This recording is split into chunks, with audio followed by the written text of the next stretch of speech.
Cafe latte, please enjoy。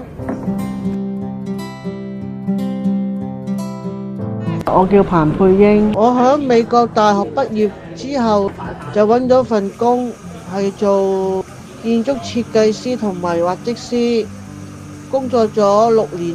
之後呢，爸爸呢肺癌末期，我就即刻返香港照顧我爸爸。6年之後呢，佢就走咗啦。咁佢走咗之後，我就失眠啦，就瞓唔到咯。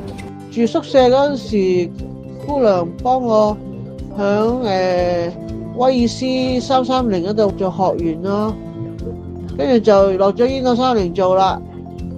咁我就收錢啦，然後後來就學整三文治啦。之後呢，咁我表現好啦，咁就轉咗做職員。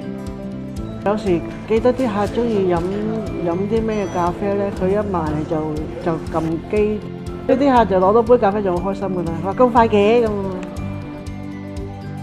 沖咗一杯好嘅咖啡俾啲客飲，又滑又熱又香又有拉花，啲客又滿意又打卡，好有成功感咯。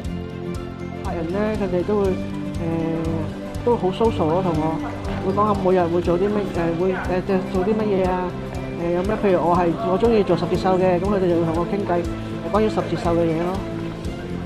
最近個客織嗰啲 BB 被啊，佢係外國人嚟嘅，咁我哋英文交流咯。咁係咯，佢好多時都會主動嚟問我，你十字繡做成點啊？嘅技能啦，亦都能夠快速融入到我哋嘅藝術同埋文化。今次攞咗呢個飛躍進步獎，我好開心。多勞多得，努力加油！